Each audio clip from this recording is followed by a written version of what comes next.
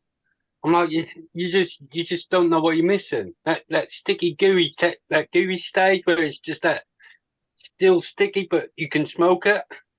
It's not, you know, not really going to go in your grinder, but you can pull it apart and you can string it all out and everything. That is the most flavorful time, I think, when you get the a nicest profile. Apart from that, it's degrading from that point, in my opinion. I agree. But yeah, that's what the herb snag brings. It sort of preserves that moment where you get that sticky stage, but it locks it in. To me, Live that's music tonight at 7. You gonna serenade us, Eagle? no. They're like the concert things. They got music in the park, so I'm gonna take you guys to. It's a Fleetwood Mac cover band tonight. So we'll be hanging out like Waterside, listening to a live band. So that's what we're doing tonight at 7. So, There you go. you wouldn't want to listen to me sing. You got people in your neighborhood shooting fireworks off yet? Because my dog hates that shit, and they've been starting it before Labor Day, and then it'll go all the way to like the snow out. Oh no, not yet. Not yet. Our state's illegal to have fireworks too, which is kind of fucked up because all the states around us sell it, but we can't have it. If you go a little further north, you can get like 3-inch shells, over the counter here. So they're not too bad. But I love 4th of July. More so now that I'm not in the woods, stuck in the middle of the pine trees.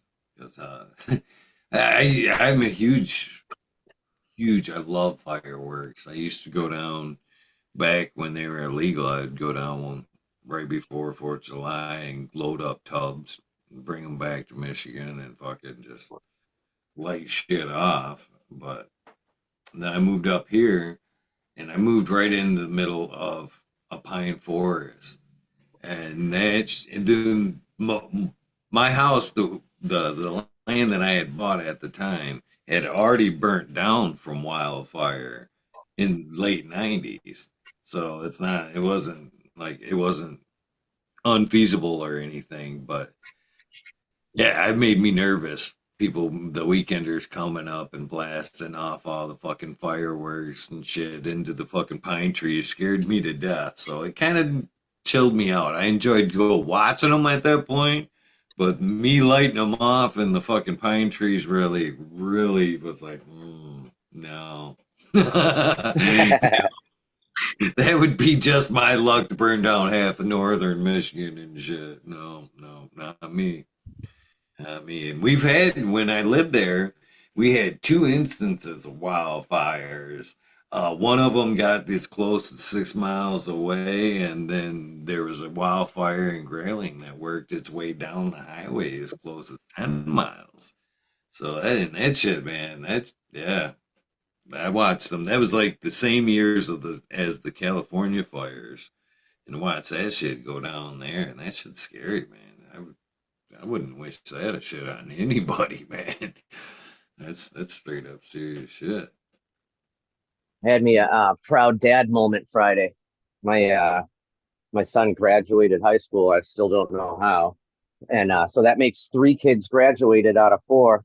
And my daughter's the youngest. She'll be a senior next year. She's definitely going to get straight A's. So, me and my brother, we fucked up and we screwed up school. So for me to have all the kids graduate it's kind of cool, I guess. No, that's fucking amazing. You should be absolutely 100%, 1,000% proud. That's completely awesome. Yeah. Round of applause. So, do they have careers picked out? I mean, mine are still kind of fucking bopping their way through, but do they have something that they're chasing after? The son that just graduated, he's going to college in the fall, but I don't know. I don't think he knows what he's doing. or what he wants to do.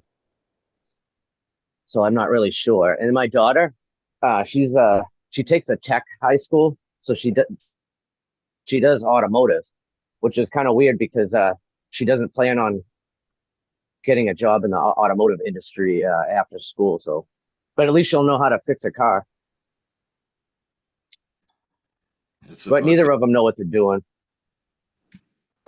big money thing these days, man. All the fucking computer bullshit they pack in them cars. There's they hold on. They make their money.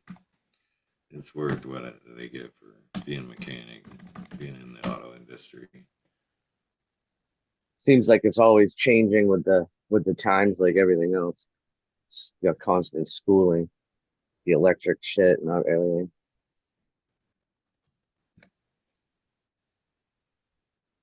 Yeah, there was several things. We were talking about that earlier in the at camp this weekend, like the capabilities of cars, like having weight sensors in the seats. Miley was saying shit like that, not being able to do certain things unless that it can actually feel the weight in the seat. And then we wandered away later that night and passed somebody that was locked out of their truck. And we were in on that thing. We had the fucking air pump holding the door open and was clearly hitting that fucking unlock button, and it wouldn't unlock. And I had proposed. They thought the keys were locked in there, and I proposed no, the keys maybe not be in there because the fob thing. You know what I mean? If the fob isn't close, then it may not unlock the doors. But there was a trick to it.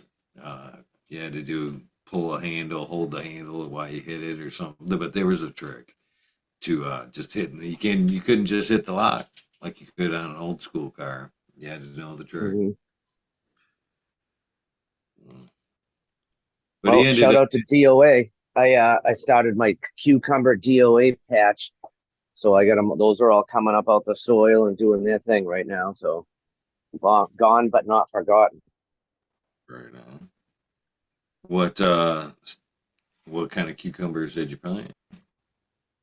I used pickling cucumbers for my DOA project because I made a shitload of seeds in honor of DOA. Like I harvested a bunch of cucumber seeds. They're giving those out, so they're the same ones.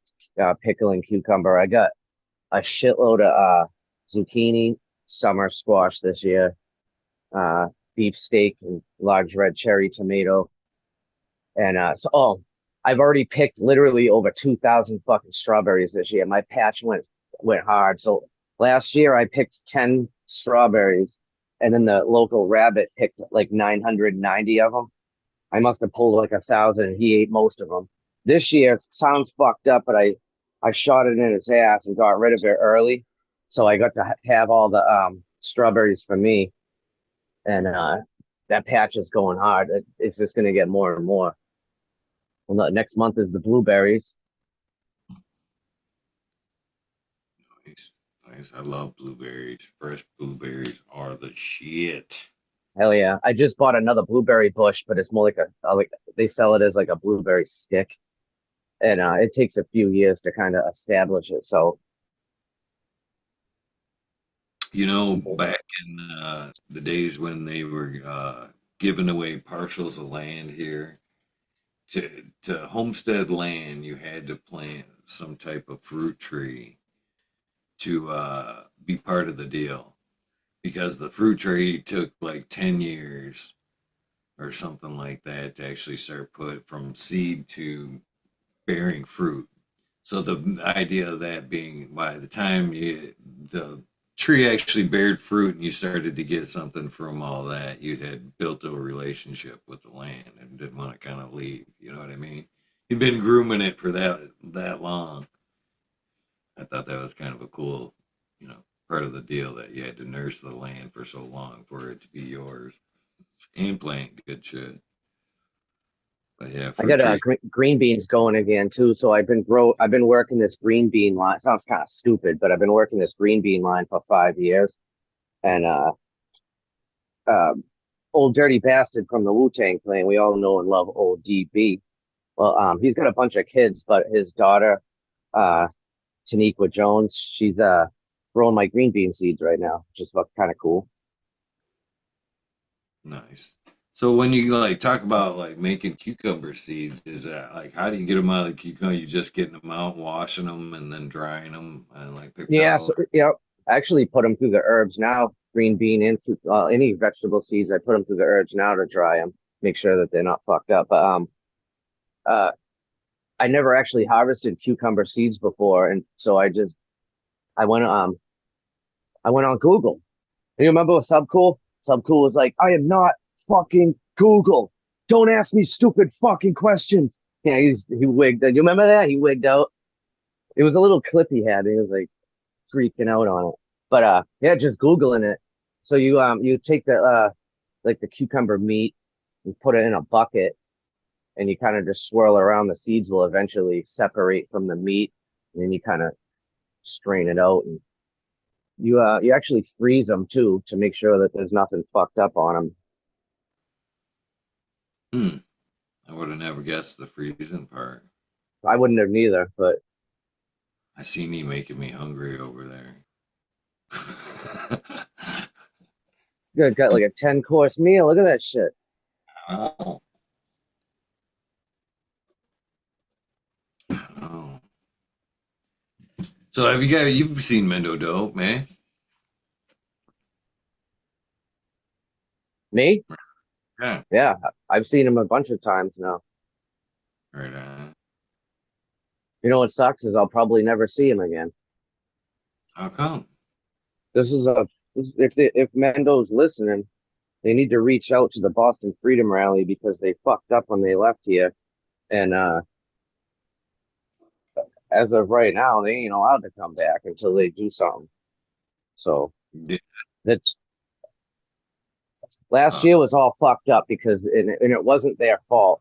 We had the Boston Freedom Rally. They were supposed to be headlining it, and then we had a storm, and the storm they didn't cancel the Freedom Rally, but they postponed it to the next day. And I know that Mendo Dope had like prior shit they had to do, so the day that the storm was, it turns out it didn't even have a storm. So they wanted to put a thing on for the weed nerds still, and not just because they couldn't make it the next day. Yeah, and then no one showed up. Nobody showed up.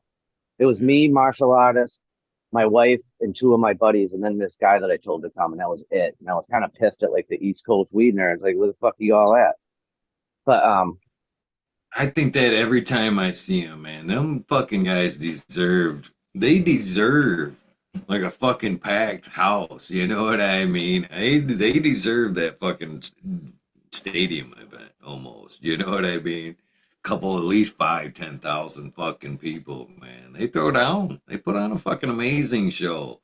And it'd be nice to see that kind of gathering for them. Not just like a cannabis event. I'm talking about, you know what I mean? That's what I mean, a concert for them. That'd be fucking, yeah. so you remember like the last year of Sub being alive,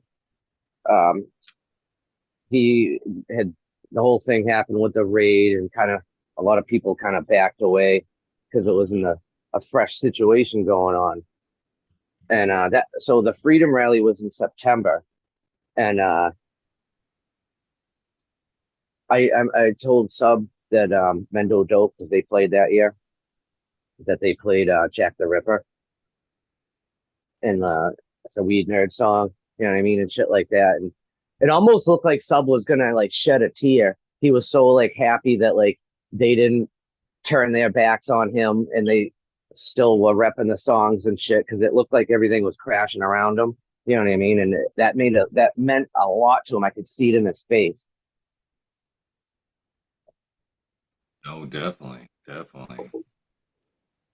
Yeah, there's that time where he questioned everything there towards the end. And that's no joke. You watch those last videos. If we could, I wish I could get my hands on those lives. I definitely have my messages of talking to him right up until the end. But There's a lot of missing videos too on his YouTube that got deleted off. Yes, there is the missing episode. And I've seen it. That's how me and Sub made that transition from tester to fucking. Well, there's Um, a few different missing episodes, there's not just one. one. Uh, there's one. There's the one. There's one very important one. Yeah. But you could see there at the end there where he was definitely afraid of what was to come. You know, he's being outed again out of another state and threatened with doing time, and uh, he was afraid that life was going to be super tough and he may not ever be able to be the weed nerd again.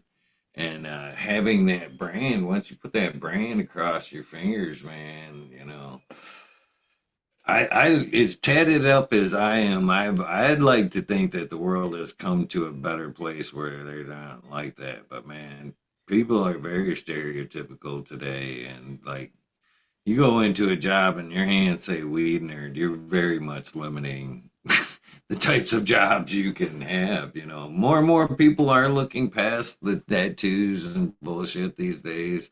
But man, it isn't. You can get in your car and that changes literally.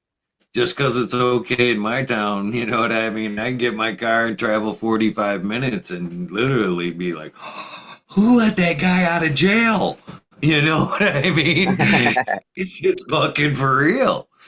And so, yeah, he was afraid that he wasn't going to be able to work in a normal job anymore.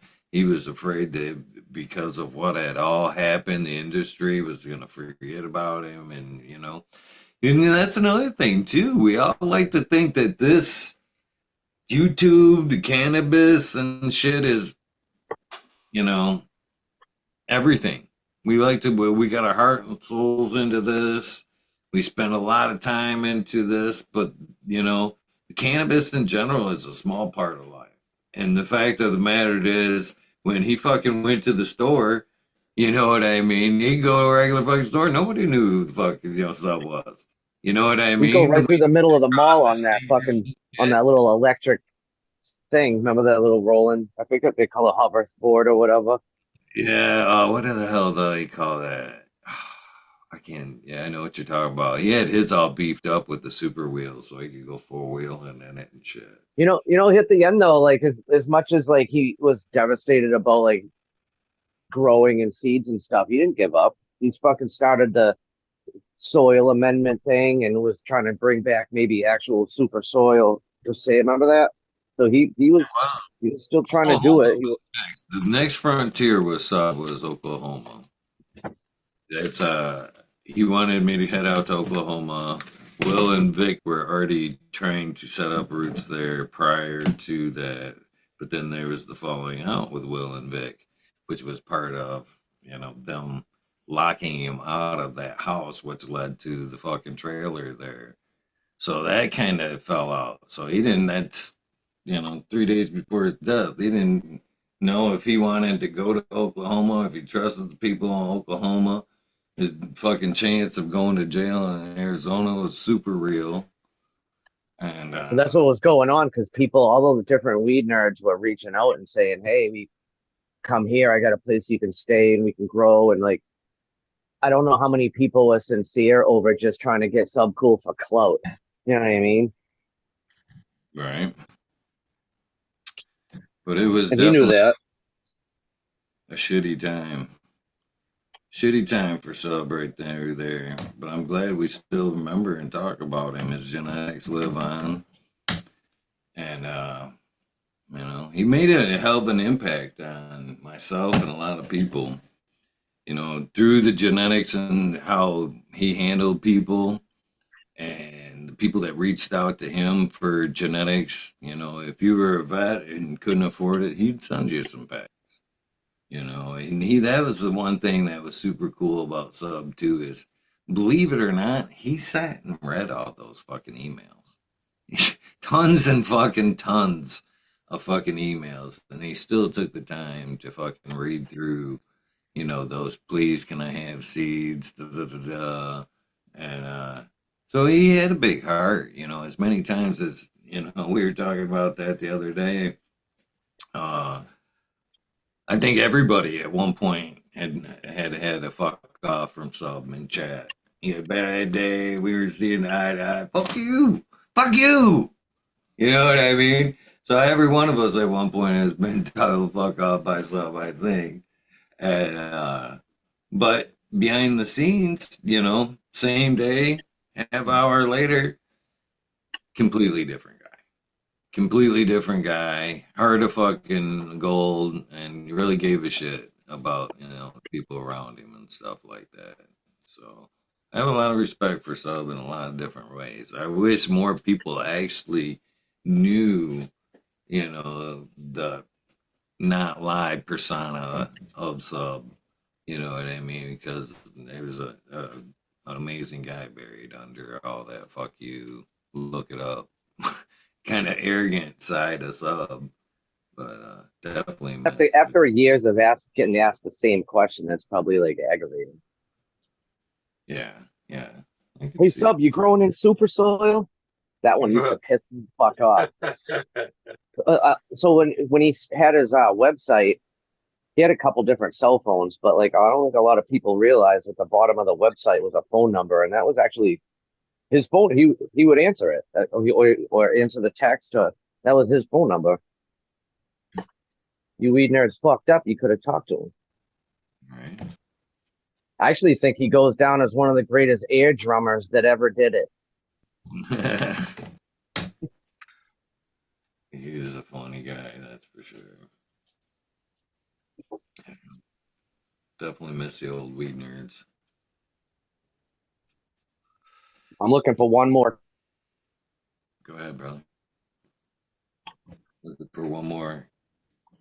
Keeper and then a pack of sub seeds so I can hopefully find a good male.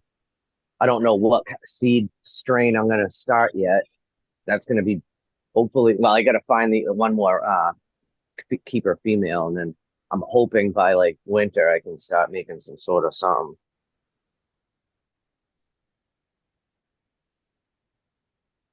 Cheers. Everything that I've ever made has Subcool in mind. Definitely made an impact for sure. Yes, Jimmy Crackcorn, Sub going into business with Will was 1000% the worst decision he ever made. Cheers to you. I still got all that dank shit I will not wear or use or whatever just because the Will in Denver. I still boycott that shit 100%.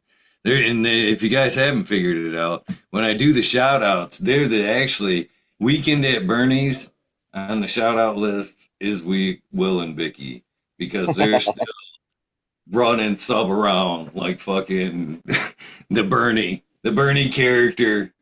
Oh, yeah. It's sad. It's sad. And you know what I mean? How much of that money actually goes back to anything Sub? Any dollar cent made out of the dank, how much of that goes to anything sub memorial, sub anything? I would say zero to keep that memory alive. I don't know if it's because I'm like super shadow banned over just regular shadow banned, but when I used to go live, well, it's when I do go live, but like Reese used to pop in all the time, sub sister. I haven't seen her or heard from her in a while. Have you? No, not at all. No, I haven't heard from her at all. Do you remember when she used to hop in when he was live? He'd stop whatever he was saying and be like, Reese. No, I don't actually. I remember No? the brother. Remember the sister. She still lives in Georgia.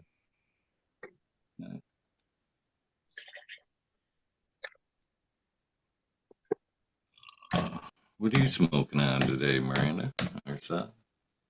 I'm smoking the purple turban from Miss Jill's headband crossed with purple Afghani Kush. Right on. Right on. Nice raw beans. Cheers. Reading chat here. I got that Ghost OG right behind me. I gotta take a couple of cuts. That's there. That's that. That side. That's the Ghost OG. I gotta take some cuts of her today, and so I can drop that light down. So you brought up the herbs now that you pulled it out of the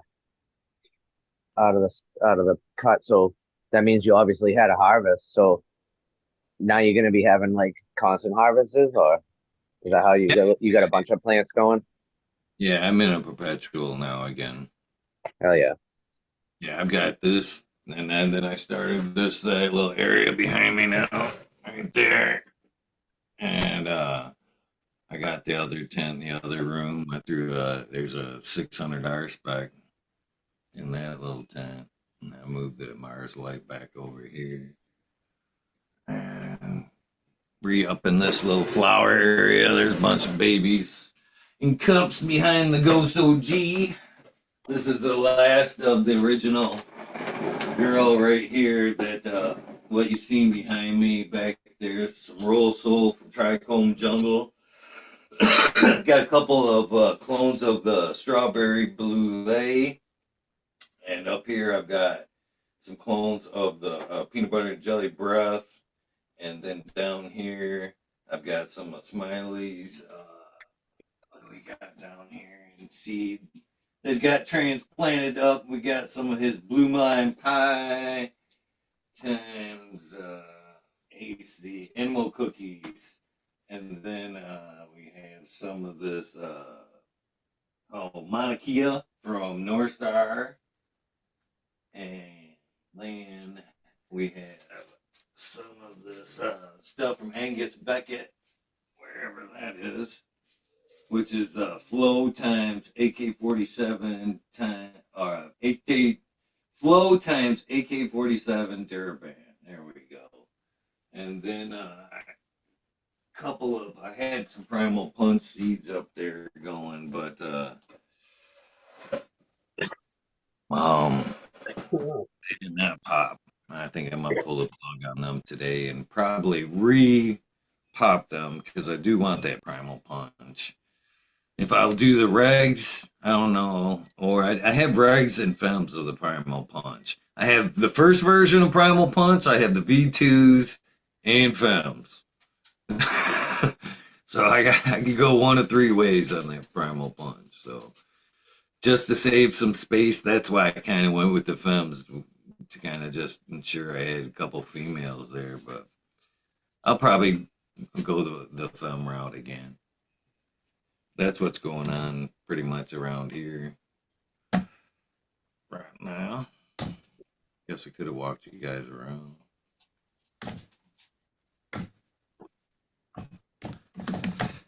Yeah, I'm looking forward to popping, working my way through. I'm surprised I'm taking cuts. Well, the peanut butter and jelly breath, that Smiley passed me is fucking amazing. It's hard not to want to keep that one around. The Ghost OG, super gassy. I haven't had nothing super gassy in a while, so that's one of the reasons. I'm going to take some clones of that. Strawberry Brulee was just a fighter. I had to clip her back. That's that big girl that's in the closet now, and I had to cut her back so many times. It's just one of those things, man. I clipped her back, gave her a nice haircut, and then put everything in the cup. And I just left them in a cup with water, and fucking next thing I know, there's fucking roots. I was like, shit. Now I gotta plant them. I wasn't even trying. Wasn't even trying. I ended up fucking so. But this time with the peanut butter and jelly breath and the Ghost OG, I'm trying to take clones just to keep them around. The rest of everything from now on is just like new seeds, new seeds, new seeds until something amazing kind of pops out.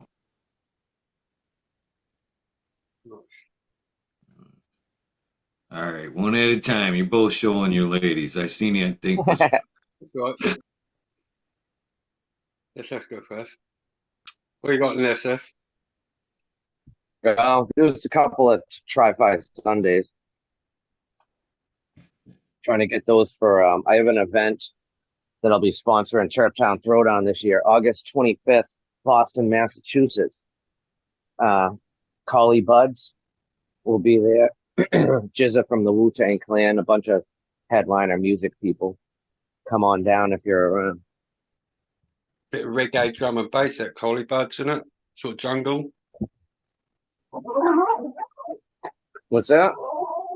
Is that like sort of drum and bass, that Collie Buds with reggae? Sort of like Yeah, rag. yeah, it's reggae. Like, I think he's from like Bermuda.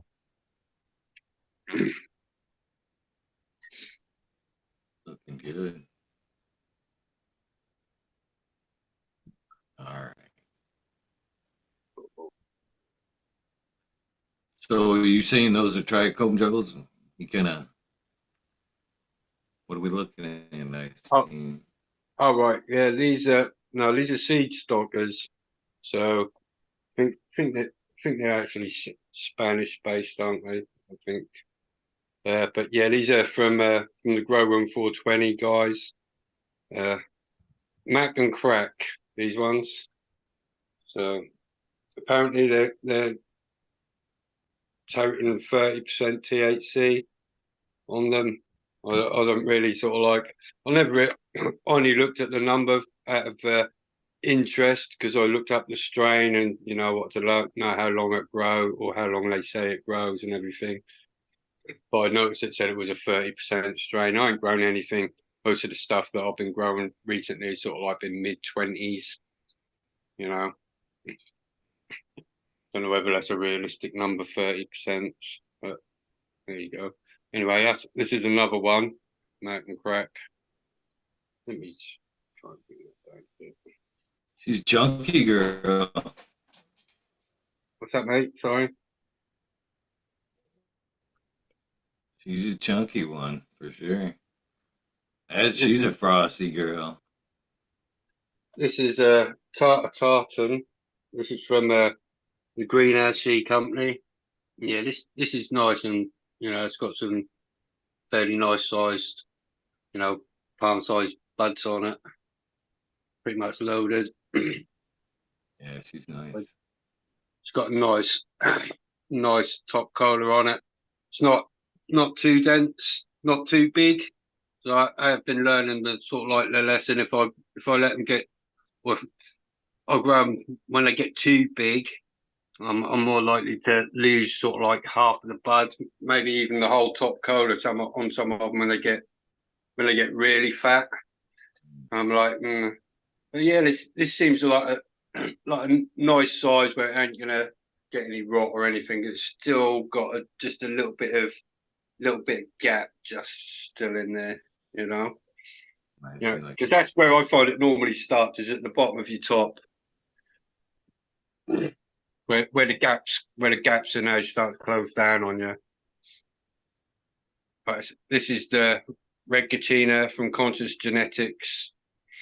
Quite excited about these actually because first time I've grown them and everything so far is looking really, really healthy, really strong. It's pretty well stacked. It's got nice colour. It's got a nice medium to thin leaf structure on it. And like I say, this one's grown more like a bit of a bush type. It's took up quite a big footprint. Whereas these ones where I've topped them, they're all sort of like they wanted to spread out. They just wanted to go straight up. And these are solid. These are solid already. You ain't going to be able to super crop these because they are getting up close to the light. They're getting about. I think these are probably getting about 900 ppfd up here, and round about down here, round about 800. So if these grow up a little bit, I'm okay if they grow up into about 900. That's where I like to keep my sort of like the intensity of my light is around about 900, and everything seems to be happy and sort of thrive. If I go any higher, I get a little bit of bleaching, tag going. If I go a little bit lower, it just gets a little bit airy.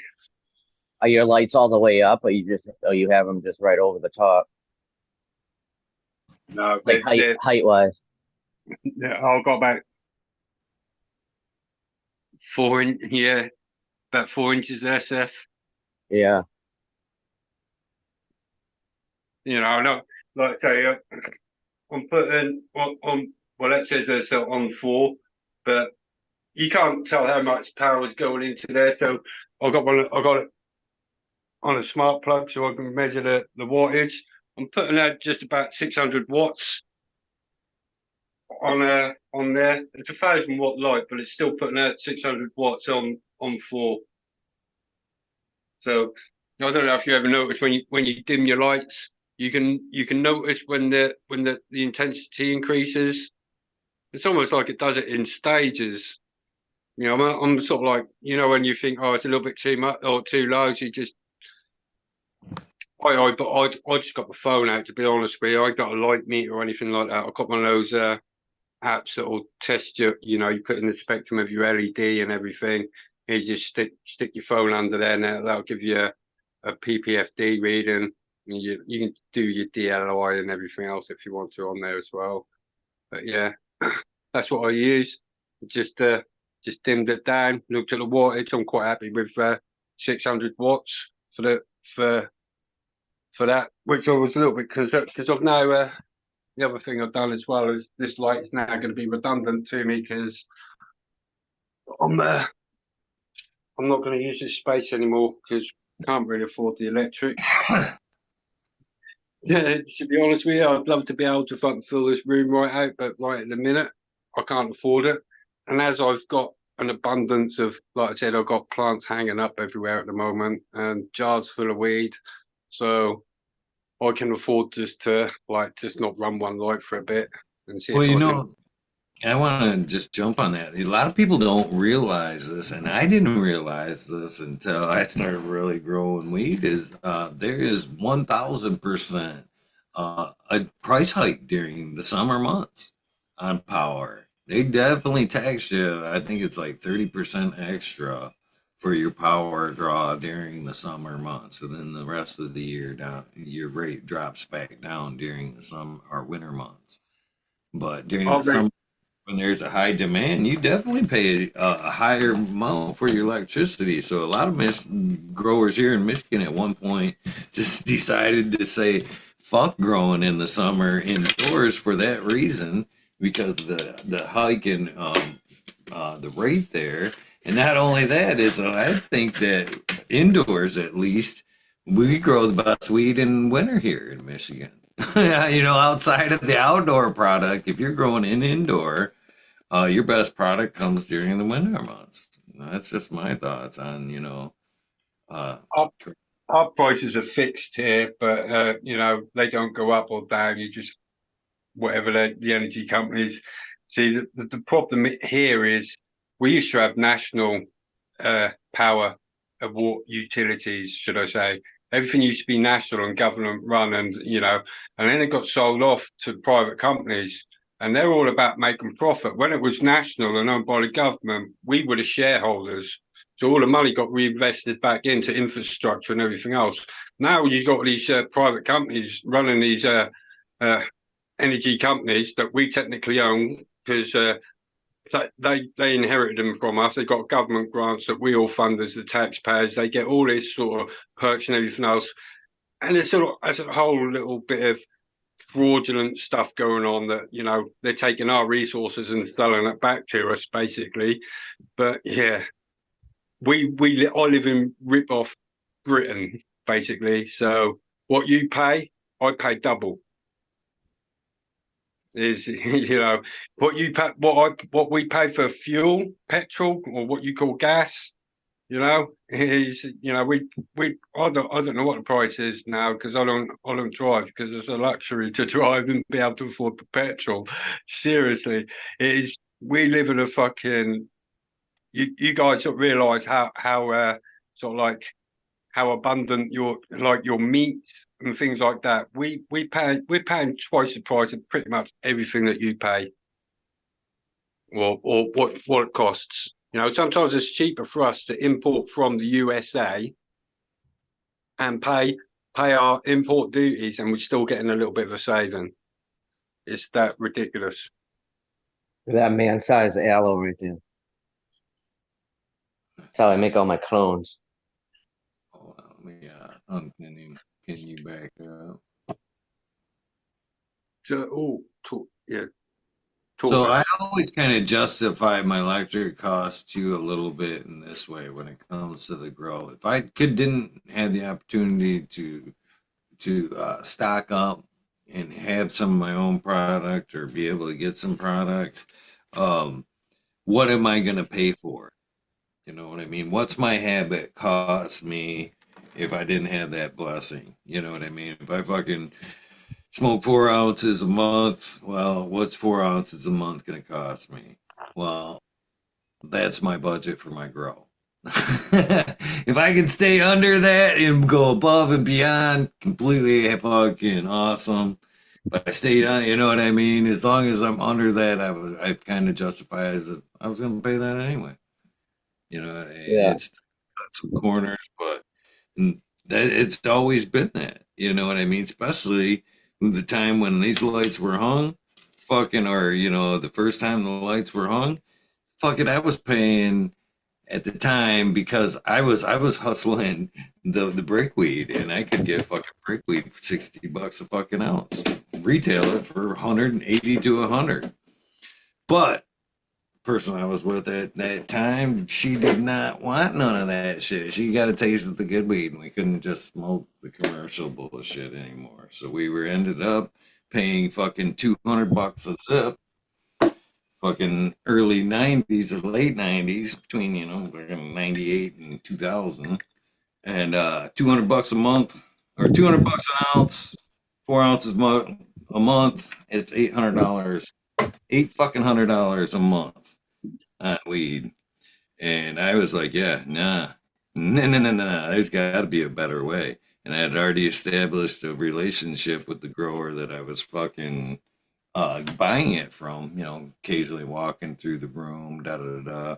And he ended up setting me up with some clones, and I never fucking looked back. I fucking bought me a couple lights and was like, whatever the risk is, and as long as I stay under this $800 a month, I'm cool. I'm cool with that. And what happened was I was able to fucking produce my own cannabis, sell it for a long while, and then in 2008 was able to get onto the caregiver scene and take on patients, and still be able to supply myself and 5 fucking patients.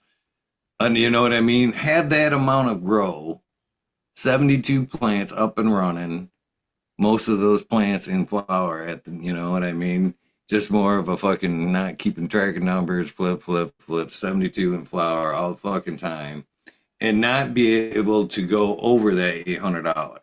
So I was producing enough cannabis, 4 ounces a month for me, plus 5 other fucking patients, what they needed, and still had overages for less than that $800 a month. So it's never been over what I can smoke, Oddly enough, I can always, in my head, rock those numbers to where it's just better for me to grow. So, and yeah, things do get harder and harder. Times get tough. I'm in one of those spots right now, I see, where it's like, grow these plants. The reason why I haven't done the show is because I've had to downsize my internet plan, and I've been over I've been over the lot data. So, little shows lately until I get back to hustling a little bit more. But losing the garden at this point, now I got another taste of the fever, you know what I mean? And I can't. In fact, I upsize. So we do cut corners, but I still got it. Weed will always be a staple in my life, just as much as anything else, and I prefer to grow my own.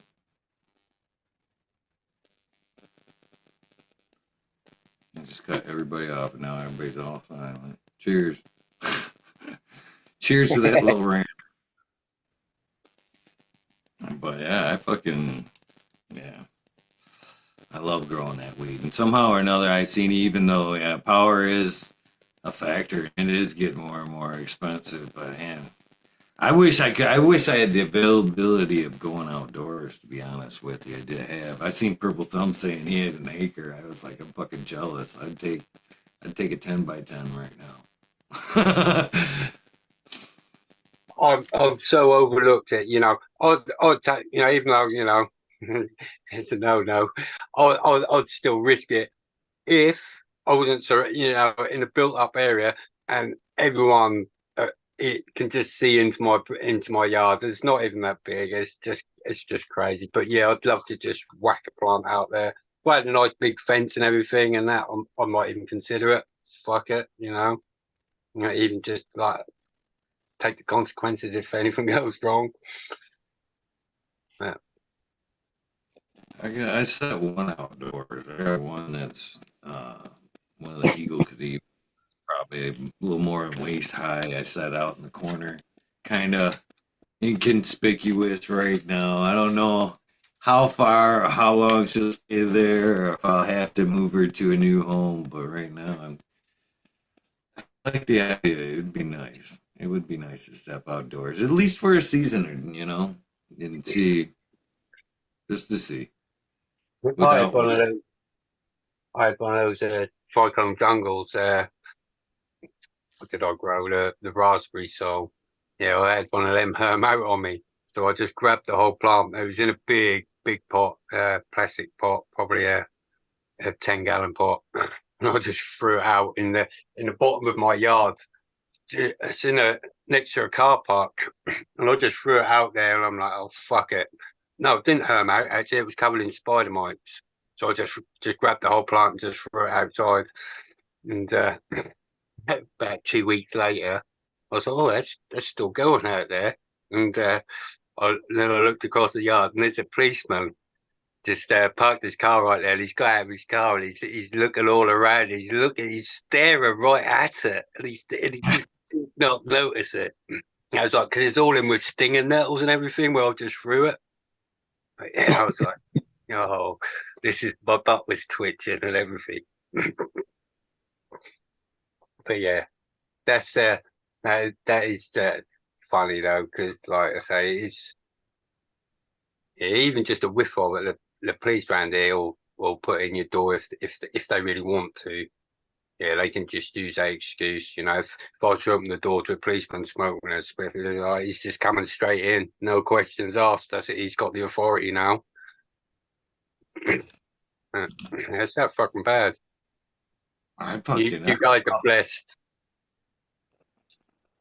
It's so common here. I'm always surprised, even like when I run down like the main stretches of like roads, well, you know what I mean? The places I pass, I'm like, there's weed, there's weed, there's weed. You know what I mean?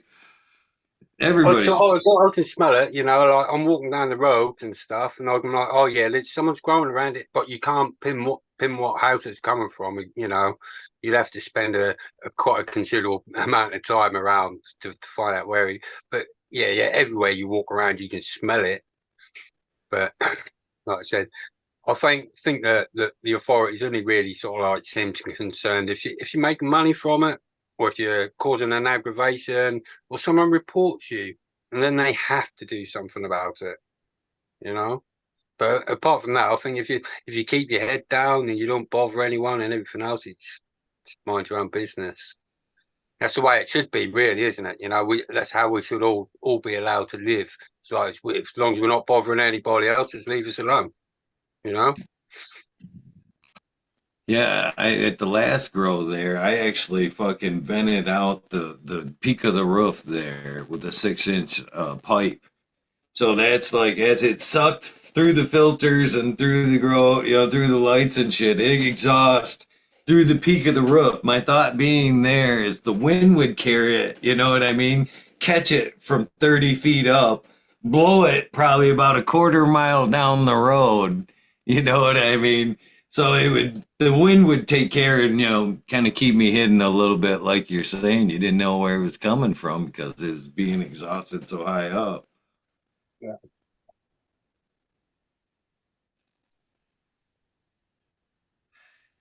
Yeah, the things we do that, yeah. with our grows to make that shit work, man. That was always the reason why I never really grew outside. You know, it was too big of a risk, even though it was legal here in Michigan and you could do it as a caregiver. Putting a couple plants outdoors always kind of risk the operation. Yeah, it's just inviting all. It's not just the authorities you have to worry about in these sort of situations. You know, it's I don't generally get involved in a lot of people that I know personally. Maybe in the wrong sort of like parts of society, and there's no way I would ever let on about what I do personally, because it's like, no, you just there's some bad people out there that are just gonna take some shit away from you if they can. So yeah, Reality. I tell people all the time, you grow outside, it's almost like everything out there is trying to kill your plant, whether it's bugs or weather or the rippers or animals. You know what I mean? So it's like it's a whole different ball game outside than it is in.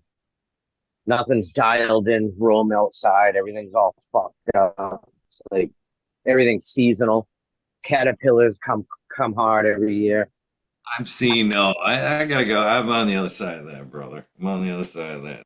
I've seen, I have thrown sickly plants outdoors and seen that fucking sun bring them back beautiful and not do anything else but get rained on. You know what I mean? Didn't add any nutrients, didn't take anything away.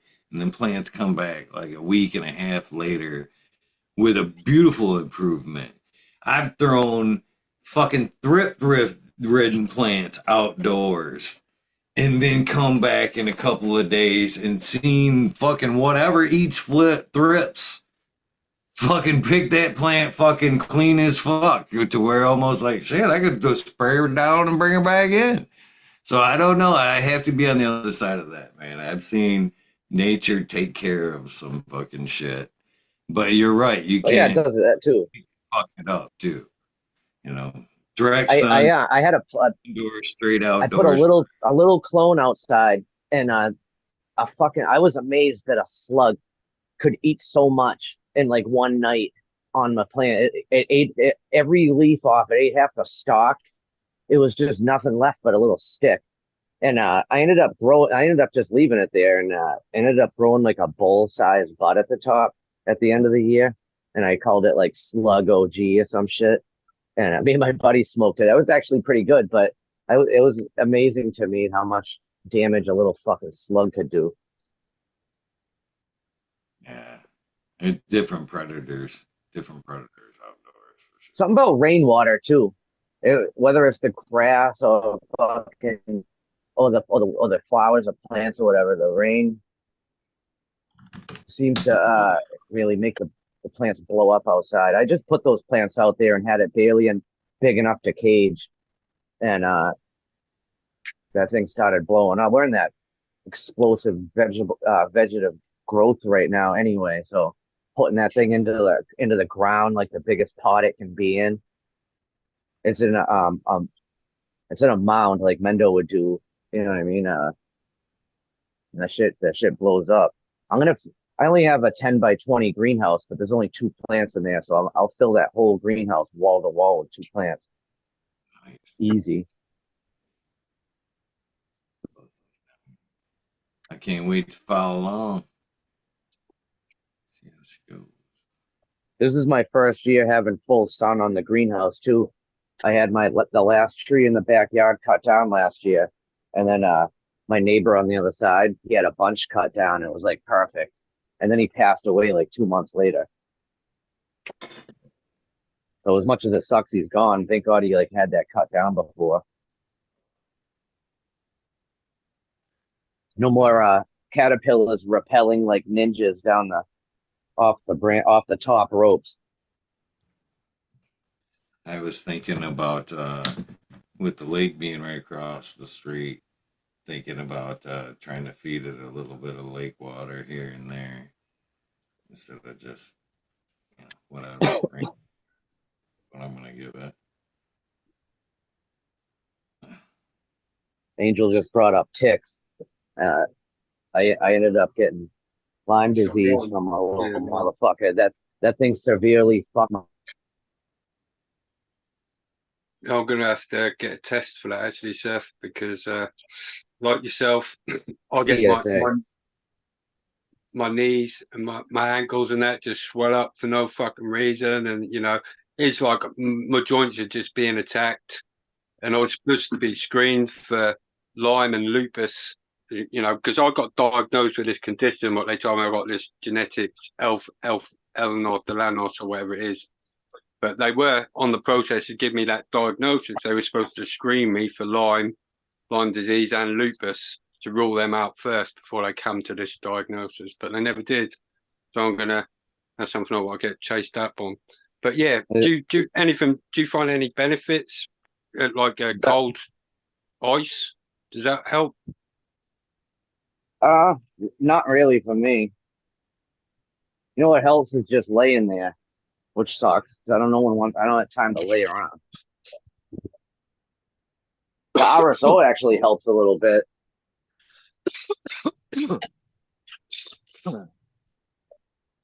Cheers, Jack. I fucking ticks are terrible up here this year. Terrible.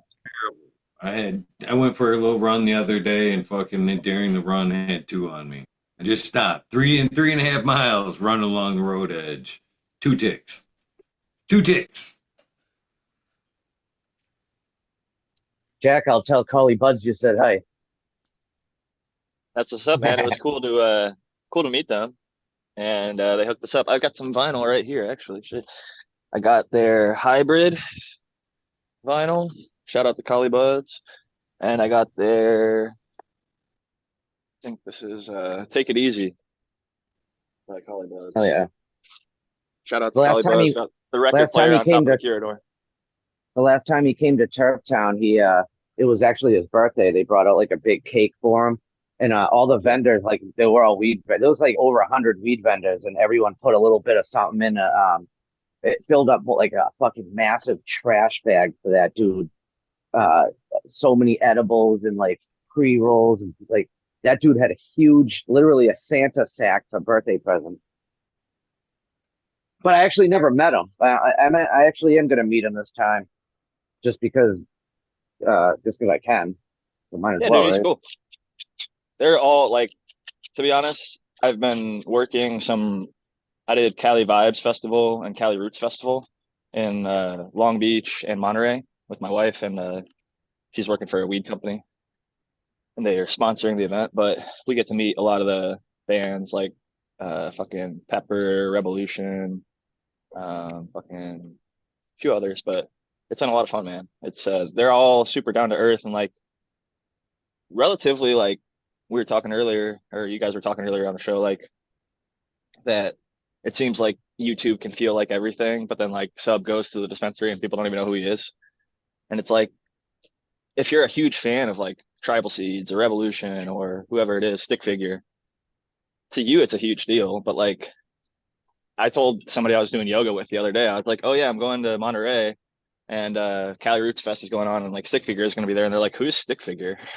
They didn't even know. But there's like fucking lines out the door. They're like selling out their books and stuff. So it's interesting, man. Celebrity and fame is like a whole weird thing. That's why some people will like fanboy when they come on our shows. Are you holding up the Stick Figure? Is that Coco the Tour Dog or is that a vinyl? That looks like a Oh, this is vinyl. a CD. I don't even have a fucking CD player.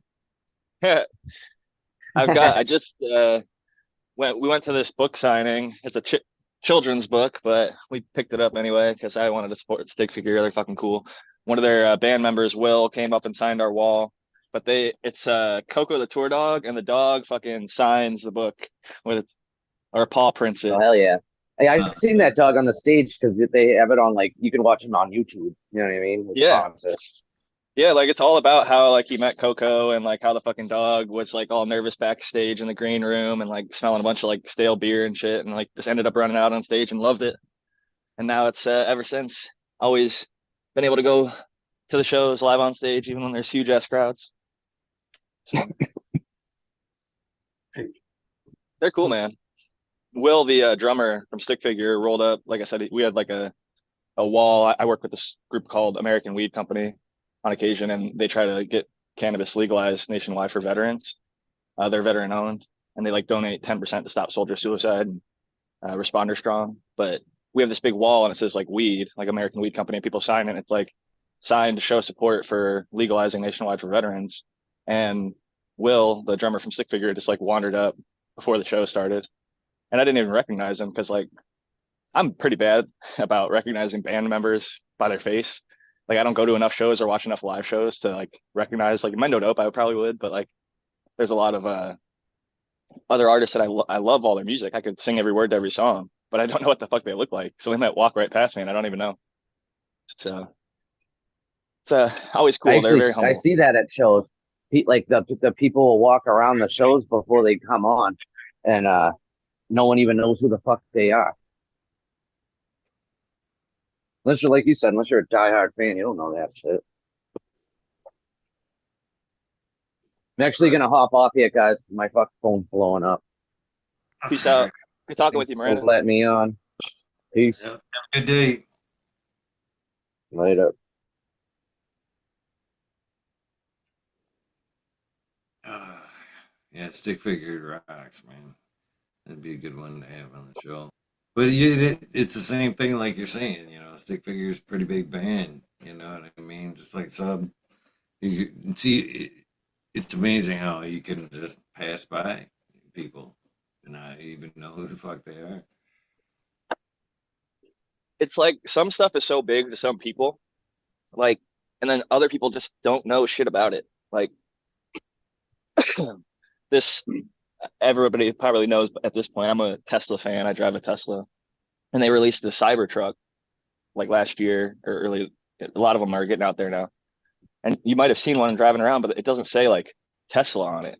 It's just this like steel looking refrigerator rolling through the streets. It's got that like stainless steel finish on most of them that aren't wrapped, and it's just funny. As much as like I know what it is, so many people are like, "What the fuck is that thing?" Like, I've been excited to see them for years because they announced it way back years ago, and now it's finally come to fruition. But some people still like have never seen it before, don't know what they are, and it just takes a while. Like, you could be one of the most famous people in the world, but like not be known in another country, you know? And I bet you on the other end of that, they're like, thank God. You know what I mean? That they can have that time off and, you know. oh, for sure. You see it with like child celebrities or like super celebrities like Michael Jackson types that are like ultra internationally famous. They almost always end up a little bit crazy, you know? I don't think it's natural. I don't think we're supposed to engage with that many people. We're not supposed to be that recognized and that watched. I think that's why like almost all celebrities at some point, if they get too big, have it go to their head and it fucks with them. I agree. And something about water. I don't know if you guys said this earlier. I cut off for a second going from YouTube over to the Zoom, but rainwater from the outdoors has atmospheric nitrogen. So it's not just water. When it starts falling through the sky, it gets enriched with nitrogen because most of what we breathe, the air, there's a small amount of it that's oxygen, but the actual big chunk of it is nitrogen. There's a little bit of CO2, a little bit of oxygen, but like when you compress air, I used to play paintball as a kid. They would call the compressed air tanks, they'd call them nitrogen tanks. All they were doing was compressing air. And just by volume, the majority of that is nitrogen. So when it rains, that rain is basically enriched. That's how your plants will green up so much oftentimes. And like you said, they don't even need nutrient many times. So nature at work. So what you been up to? How you been, Jay? Unfortunately, not growing as much as I've taken a little bit of a break just because I got busy with life and work. My business took a little bit of a downturn. I had to let one of my clients go and been building back. And thankfully, Lady Greenstock works as well, and she's been crushing it. And so finally getting not only the appreciation, but the financial compensation she deserves from her work. So she's picked up the slack and then some. And I've also got back to where I was before and even better now. Like I've been able to find a few clients that have higher rates. And I think everybody appreciates getting a little bit more for what they do. And if you're good at it and you really put your all into it, I don't feel bad taking a higher rate. For a long time, I felt like I needed to be like the cheapest possible because I felt all these bigger businesses were kind of fucking the people over by just like having these really high rates. And I was like, I can offer service at a much lower price. So I did for a long time and gradually built up.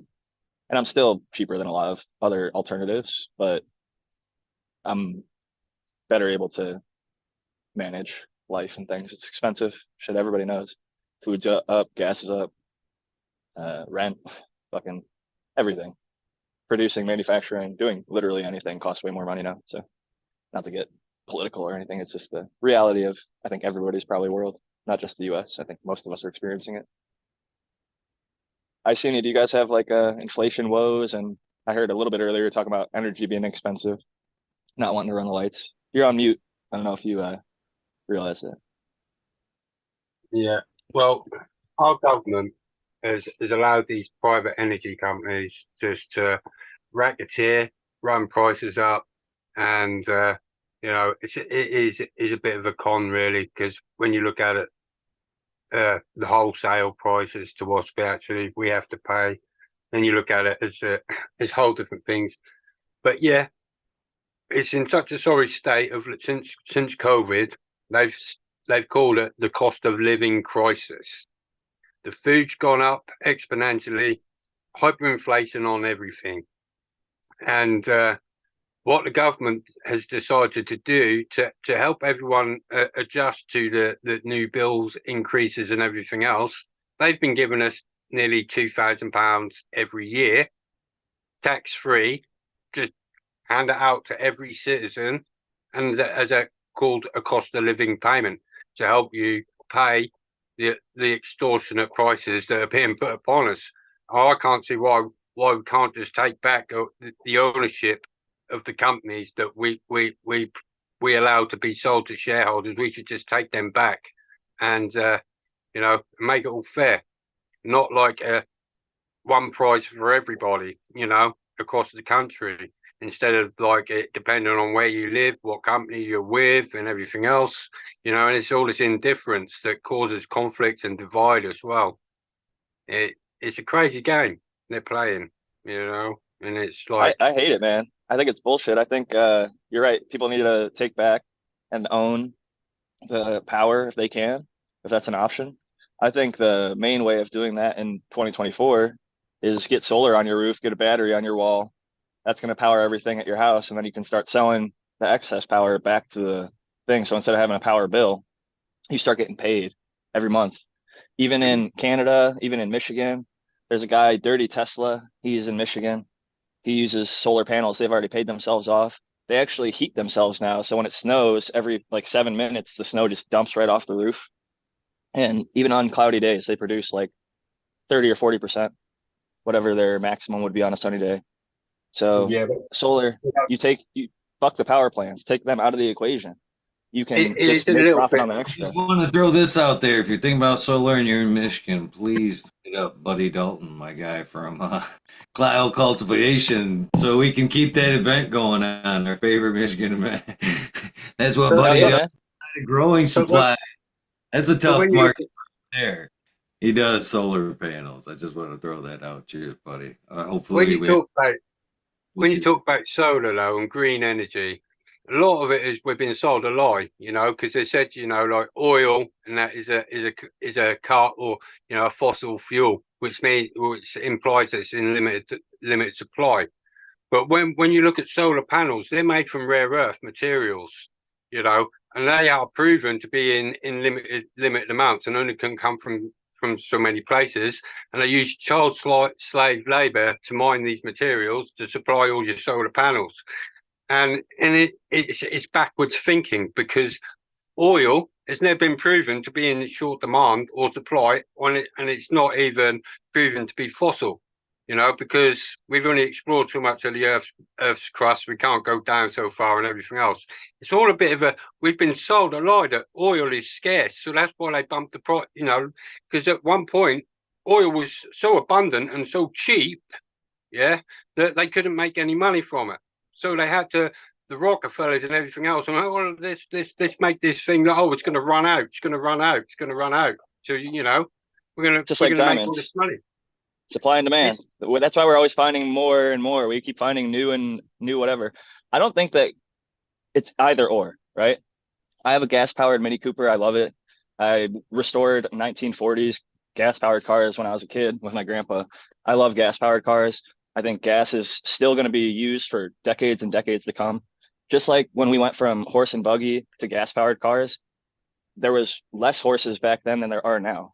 We have more horses now because people have cars they can use to do a lot of the work, and they have more private ownership of horses now than we've ever had in the history of the US.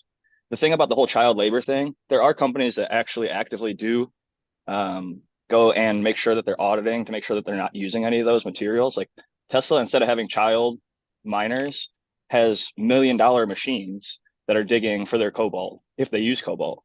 Cobalt is one of the rare earth materials that is problematic, where they do have child mining in Africa that goes on. They use that in your cell phone. They use that in your laptop. They use that in any piece of technology that uses a battery. So if you have a vape pen, if you have a Benjamin, you've got cobalt in those batteries. Tesla and their engineers came up with LFP, lithium iron phosphate, which uses absolutely no cobalt. So you can use batteries now that don't require rare earth material. Lithium is number 33 on the most common. Iron is the most common thing on the planet. We're like a big rust ball. And phosphate is like number 70 of 140, whatever minerals that are available. So there's options that don't have to use child labor. There's options that don't have to use rare earth materials. The solar panels, even if they are using rare earth materials, they last like 30 years. People have them from the 70s and 80s. They're still running, still generating power, and still getting people off the grid. I agree with you that it's sort of a farce to say oil and gas are so scarce. The problem is, like, I grew up coming to LA in the 90s, and there was smog everywhere. I could see it. There was gray. It looked like fog, but it was exhaust from the cars. There's millions of people in these cities. You can see it in China.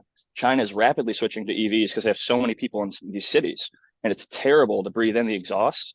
So by shifting the energy use from gasoline that's local and always exhausting, like look at Flint, Michigan. They can light their faucets on fire because all the fracking. Oil comes with a cost. Refineries explode all the time. The BP oil spill happened when I was a kid. I still remember it. Sure, it fucked up the Gulf for a while, but thankfully they forced them to do so much work. It's actually better now than it was before the spill. But that being said, like that shows you that oil, even with its problems, can be overcome. And Porsche, for example, is developing biofuels that use like algae and things like that are carbon neutral. It's more expensive per gallon now, but it's going to come down. So I believe in the future. I believe in science and engineering, not in like the, COVID science and all that bullshit, but like actual research, people who build fucking bridges and planes and cars and all that proven shit. facts. Yeah. Science where it can be duplicated and replicated. That's Well, and proper I'm science. also, maybe I'm a conspiracy theorist, but I think it's fucked up that all these free energy people that make plasma batteries or whatever type of energy, they all end up dead or killing themselves or disappearing mysteriously. And there's lists of like 10, 15, 20 different people who've come up with free energy solutions who end up getting killed. And who do they hate right now? Elon Musk. He bought Twitter so people can have freedom of speech. And now he's got, Tesla's an energy company. They do a lot of solar and a lot of batteries. And I think big oil, big mainstream media, all these people that he's not giving any money to, he doesn't buy any ads, doesn't buy any sponsorship. So all the mainstream media hates him and they go against him because they don't want us to have free energy solutions. Like my car, I've been driving the last 3 years. I haven't paid zero. I haven't paid for any gas, free charging for life, because Tesla has a solar grid hooked up to their supercharging network that offsets everything. So they don't pay anything. So I don't pay anything for any of the 2012 to 2016 or anybody else who got that offer. They don't have to worry about energy at all. So energy independence to me is something that like sort of goes hand in hand with growing, like caring about the planet, trying to move forward as a society. But I agree with you. We do have to be conscious of all of the mining and the materials. Like the batteries, now they're up to 80 to 90% recyclable. Some are even 100% recyclable. So it's easier for them to actually recycle a battery than it is to mine it out of the ground. So there's like a lot of stuff that maybe 30, 40, 50 years ago, we didn't have the technology for this, but everything's improving. Even gas shit. They Well, stopped improving. I think that's a conspiracy, but gas stopped. state battery. What's the difference between the batteries they're running now and the solid state batteries that are supposed to be coming? Materials. They're trying to make solid state batteries work, but there's been limited progress. I think that it might either be like a hidden technology that only our government has access to, or like whatever right now. And in like 20, 30, 40 years, maybe we'll have access to it too, maybe not. But there's like graphene or solid state. They're supposed to charge faster. They're supposed to last longer. But even if we didn't ever get a solid state battery, we're currently at a space where the batteries we have can come from materials that are common, like lithium. You can get it from the Salton Sea over where Greenfingers lives by the Salton Sea. Sodium's an option. There's sodium batteries. There's so many. I mean, sodium, the sea, the literal ocean is just salt water. There's a billion options. There was a guy who made a car that ran on water. There's cars that run on hydrogen now. Toyota's got hydrogen cars. My thing is with electricity, you just don't need a hydrogen station. Like everybody has electricity at their house already. So you wake up with a full battery every day and everybody can just charge at home. And even if you're at an apartment, like a lot of apartments are adding chargers, or you might not even need one. Like my neighbor's car has a smaller battery and she just plugs it in like a cell phone, like 110 outlet. And she wakes up with a full battery every day. So I think that's going to be, but then like we said, prices can go up if they buy the electric companies and then start to fuck people over. So you really have to somehow find a way to become independent. Dr. MJ was telling me there's this thing called like a physical battery where the solar lifts like a giant concrete block during the day.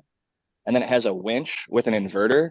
So during the nighttime, whenever it, instead of like having a physical, like metal batteries, you have this concrete block attached to a winch with an inverter. And as you need power, it lowers that block that got raised during the day by the solar power. So it pulls this massive thing up and then it slowly lowers it all night whenever you need power for your AC, your TV, whatever. I think that's a pretty cool option.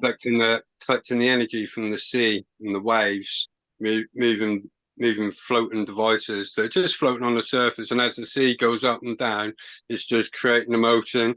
Yeah. You know, there's loads of ways we can harness this free energy, you know, but I think at one point we'll see like windshields that collect it. You know what I mean? That'll be your solar panel, your windows, or perhaps even a paint they paint the vehicle with they'll be able to use as a solar collector. You know what I mean? So the vehicle's always charging. And right now there's one called Aptera in Carlsbad, right by where I'm at. And it's a 3-wheeled vehicle, but it can go 1,000 miles. They haven't released any yet, but they're like in early production right now. They've got a few prototypes, but it has solar panels all over the roof, all over the sides. It kind of looks like a teardrop where all the aerodynamics. The problem with solar is it's not efficient to charge a 4-wheel car because the weight and the lack of aerodynamics. When they take one wheel away, it makes it way more aerodynamic and way lighter. So it's considered an auto cycle or like a motorcycle, but it's got full, you know, airbags and seat belts. It's a 2-person car or auto cycle, and it charges 40 miles a day on solar alone. So while you're driving, as long as the sun is hitting you, you're getting an extra 40 miles. So as long as you drive less than 40 miles, you could potentially drive infinitely just on the sun. And when you're not, you can just plug it in with a 110, like this regular. When I say 110, for those who don't understand, that's just like one of these simple 2-prong outlets here in the US. It's not like a washer outlet, like a typical electric car would usually use like a 220 or 240. And that's a higher voltage, amperage, all that stuff. But yeah, I think it'll be fucking crazy. Like you're saying, Eagle, it could be paint, it could be panels, but I think they're going to figure out a way to keep on harnessing the wind energy. They've already harnessed the rolling energy. So when you slow down, Toyota patented a long time ago, and it's out there now, regenerative braking. So as I'm going downhill, my car is charging. So like if I'm at the top of a hill and I literally just like if I park, I'm on my hotel is at the top of a mountain and I drive downhill with like 80%, I'll get down with like 85%, which is fucking kind of crazy to think, but you're literally charging as you're moving. And why couldn't you do that with solar and wind? I utilize that. I figure it into my braking. So you know what I mean? Because you can feel that lag when you let off the pedal on that electric car. And that's exactly when that kicks in. So if you get to know that car a little bit, you can start to use it almost like an air brake, like a diesel, you know what I mean? And you can just let off and let it charge. as you coast and then have to apply the brake at the last, few seconds. But if Some you, of them, they call it one pedal driving. You don't even need to put your foot on the brake because if you gauge it right with the regenerative, like you're saying, as you let off the accelerator, as you pull up, the regeneration starts immediately. So you feel it, it like jerks you if it's on the highest setting. It'll almost like when I first in 2013 test drove a Model S with my dad, he was looking at them. I had no dream of ever being able to afford one, but years and years later, shit depreciates and comes down. But you're right. As soon as you let off that accelerator, you don't even need to use the brakes. My car, I have only a single motor. A lot of the dual motor ones have better regeneration because there's a motor in the front and the rear. But I'm at 131,000 miles or 134,000, and haven't had to replace my brakes yet. The guy's like, your rear rotors are starting to look like they might need, a little bit. The front ones I did replace because I don't have a motor on the front to regen. And that was at like 100,000. But most cars replace their brakes if a gas car, they're not making it 100,000 miles on single set of brakes and rotors. So that's a major benefit. And no oil changes, no timing belts, no. The big thing is like, oh, what about the battery? Everyone really, really worries about that because initially they were like 20 grand, which is more valuable than the car. But now they've got them, you can get them fixed for like 5 grand or less, either from Tesla or third parties. Gruber Motors is in Arizona. There's another one called Unplugged Performance here in Orange County. There's a few in California. And I know it's different depending on where you're at. But even on eBay, like I can go and buy one and PayPal an option. So like I found a used battery that's in good condition with less miles than mine. So like if mine died today, I could go for a couple $100 a month, buy a new battery versus having to plop a few $1,000s down. So there's options. It's not as scary, I think, as a lot of people might think. Because like my cell phone, it dies every year or two. The battery dies, they shit out. And it's like batteries are so unreliable. Like, how could I trust a car? My car is 10 years old. It's 2014, 134,000. It's intent. Remember the good old days when you could swap out your battery and buy Yeah. a battery and all that shit, and your phone could last forever. You could exchange parts and shit on it, and then they were like, "Nope, one piece. You break the glass, you're fucked. You need a Yeah. battery." You know what I mean? That I think they did that shit with 100% intent to keep you buying. There's a European company called Fairphone. Fairphone, they pay all their people fair wages. You can take the camera out if you want to get the new camera every few years. You can take the battery out if you want a backup battery, keep one charged and load it on with you. It's just like it runs Android software. So I don't personally have one. I run fucking Samsung, but I'm actually thinking Pixel for my next phone. I think the Google Pixels have some fucking cool little options with the photo editing and all the cool shit that they can do.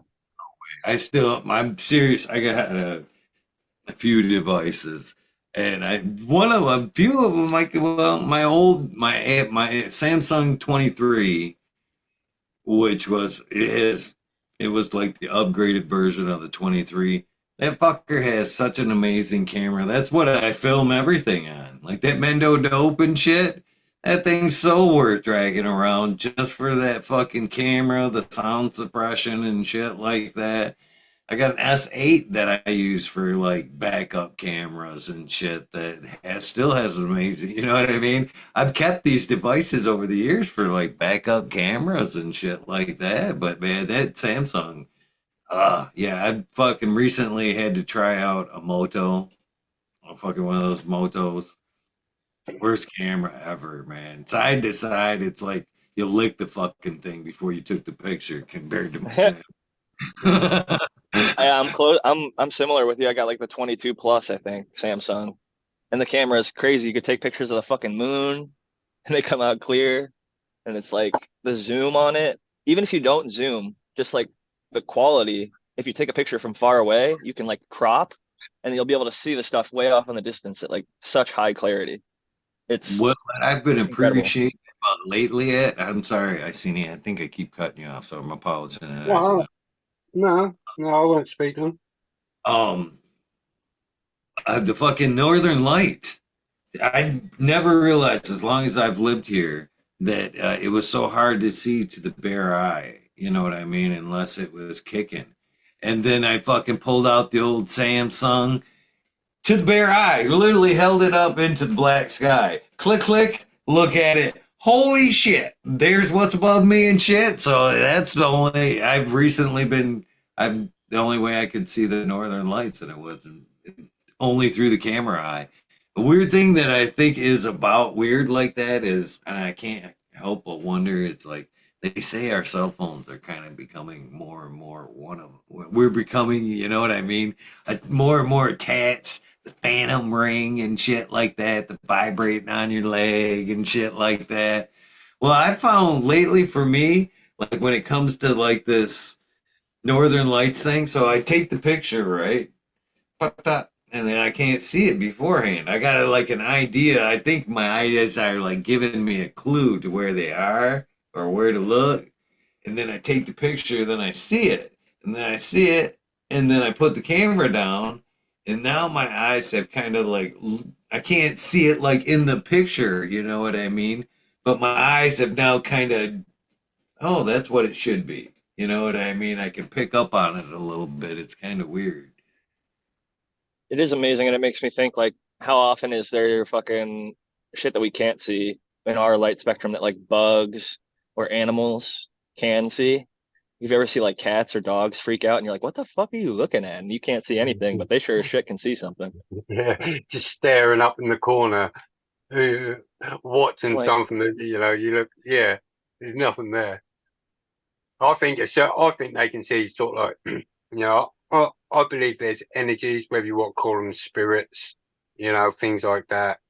And I think we're all capable of seeing them. It's just our central nervous system is blocking it out for us because maybe that'd be too much for our brains to comprehend all the time.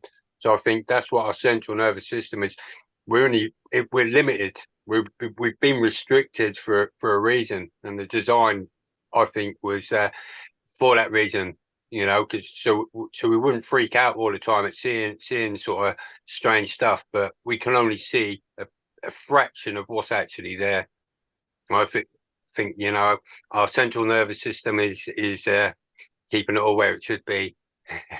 unless you're doing psychedelic, and you can sort of like dampen down that effect of your central nervous system, which allows you a more broader spectrum of what's out there.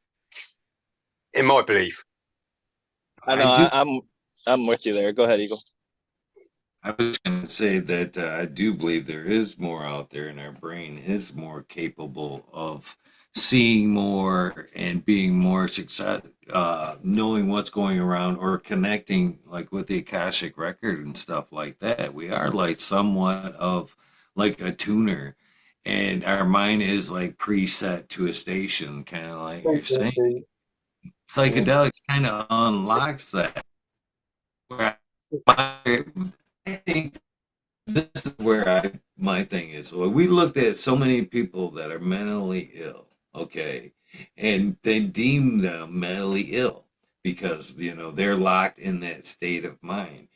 My experience now through psychedelics and watching more and more people go through ayahuasca, DMT, and shit like that, salvia, all that shit, to where now we look at that person through that time period, even though it lasts them a minute, 30 seconds, whatever, you know what I mean? We're looking at them and we're looking at them thinking they are fucking out of their mind right now.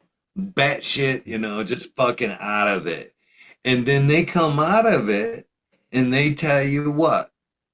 It was beautiful. I fucking seen this. It unlocked that.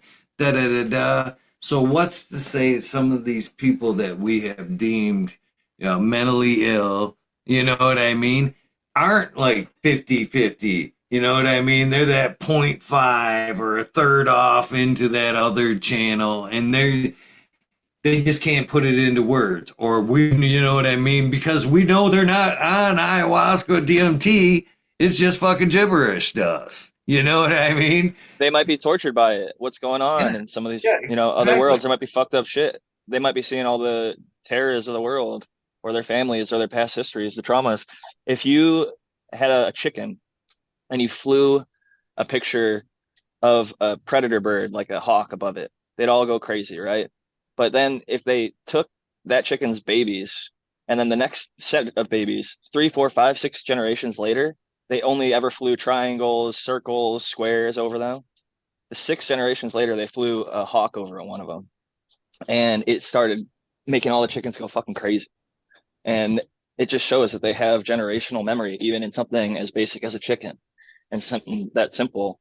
And something you were talking about, Eagle, with the whole like tapping into the ancestral knowledge. Have you ever seen a yin yang, like the black and the white with the fucking swirl?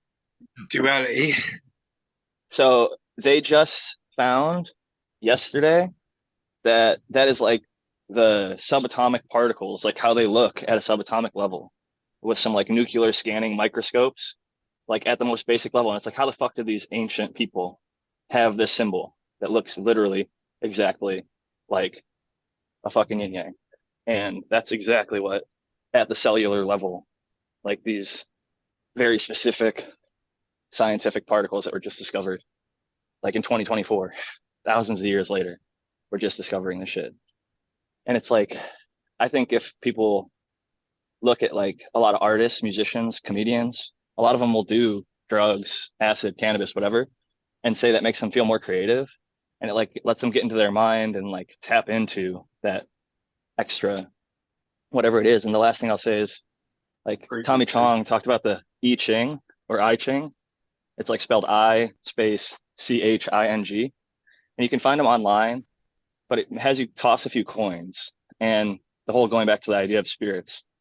The idea is as you toss the coin, the spirits that are with you, around you, will make them land a certain way. And you toss these coins and ask like a question. And I challenge anyone to go and do this themselves with the I Ching, because I saw Tommy Chong talk about it on Joe Rogan. And I tried it with like 5 or 6 questions, and it was scary how it shows like a little symbol, but then it gives like a description. And then you read the description and it's almost like horoscope like, but way more specific. And I think that is like the final thing that kind of really made me feel like there's some extra spirit and like things that you can tune in. Like one night I was just hanging out, and I feel like my friend who passed a year or two ago visit me. I saw like these like glowing like fucking orbs floating through the fucking room above my corridor, and it like blacked out. I have this little Bob Marley clock over here on the wall up there, and they're kind of like floating in front of that, and it just blacked that little section out, and then it started spelling out words, and like he wrote a message to me. And I was like worried at first. I was like, what the fuck is this? Because the other thing is like up here, I've got this light and the corridor right there, and it started turning the lights on and off by themselves. Like I wasn't touching it. They're fucking, one is plugged in and one's battery powered, but they were both flickering. And then like, it's like, what the fuck is going on, dude? I was scared for a second. And then like they wrote something that calmed me down. And it's just, I don't know. I think there's, might sound hippy dippy, but I definitely think that there's fucking more than what we know and what we can see. I totally believe you, Jack. You know, I believe a lot of the stuff that they put in the water and in the food and everything else is a way of them blocking our spiritual connections. You know, is disconnecting us from the ground. All these sort of things. Wearing sunglasses, you know, blocking out the light from your eyes. All these things is designed in such a way to take your spirituality away from you, which if you're fully spiritual, you're empowered. You get empowerment from that, whether you're drawing power from yourself or the spiritual realm and everything that you believe in. Because I'm a big believer in, you know, the karma, the way, you know, you put out what you receive and everything else. And you know, and it just makes everything that I do in a spiritual way. And I think we need to get back to being spiritual, or being connected to what our real purpose is here for, because we're being deprived from it. I believe, you know, I believe that too. Dharma Yeah. is important, like having purpose. I think so many people suffer a samskara where they have this ball of tension and past history of traumas where they're bound up inside and they're doing something that, like for me, when I went to grad school, I didn't realize it at the time. I was trying to like live out my mom's sort of experience. She's a special needs teacher. I was very, proud of her. She got her master's degree and had a good career. I got my undergrad in psychology and I thought I was going to go, into marriage and family therapy. But I realized going for my master's was more like her dream. And even just one semester in, like things started falling apart in my life. I moved from California to Florida. Things just weren't working out. But when I followed my heart, I said, you know what I love is I love yoga. I'm going to move to San Diego where I'm happy, where cannabis is medically legal. And I'm going to set up a yoga studio for special needs kids. And I'm going to figure it the fuck out. And I don't have any plans. I have one connection for my old job out here. And so I started with that one client and then that bloomed to like 10 over time. And so I followed my heart and what I was supposed to do, my calling. And I am trying not just for myself, but I'm helping others. I think that's a big part of it. Dharma, there's a duty to serve. And serving others, I think, is something, it's so easy to get caught in the rat race and think, I got to pay my bills, I got to make money, I got to live my life. But if you do something you love and you serve your community in some way, it'll come back around. Like, even when I get my schedule super fucking busy, because I think I'm doing good, it's like whatever spirit, Jah, God, Buddha, Allah, whoever you want to pray to, or whoever's up there, if there's anybody or something, it looks out for you. I think like karma has a very rational, real, like if you're good, you'll be around good people and good things happen to good people. And if you're bad, like, there's no honor among thieves, right? So if you're doing bad things come back around. And since I was fairly fortunate to be raised in a pretty good community and have a good family, but I've since left and made my own life out here on the West Coast, kind of on my own. And just by having all my relationships and doing good by these people and on these people and doing my best and always being on time and respectful and loving and caring, it just comes back around. And it's like, I could be 10 minutes late and all the fucking lights turn green and I get there on time. It's just like, I think when you're following your purpose, when you're doing what you're supposed to do, when you're serving, you get protection, like in some weird way. Like my car got totaled on the side of the road. I got out 5 minutes before and my car gets fucking blasted. I could have been in there. I would have fucking probably died, but it's like something was looking out for me. Exactly. I'm a big believer in that.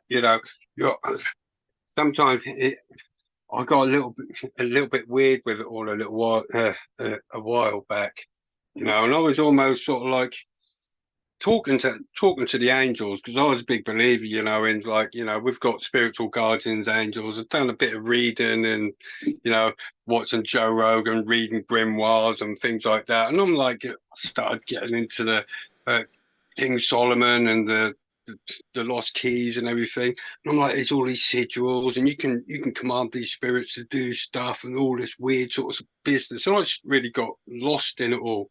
And at some point in time, I thought I was so untouchable because I'm so spiritually aware, and I wasn't frightened of anything because I had this big, strong belief that I was in contact almost like with something, because my life was just being sort of like almost like, when people are saying they're manifesting.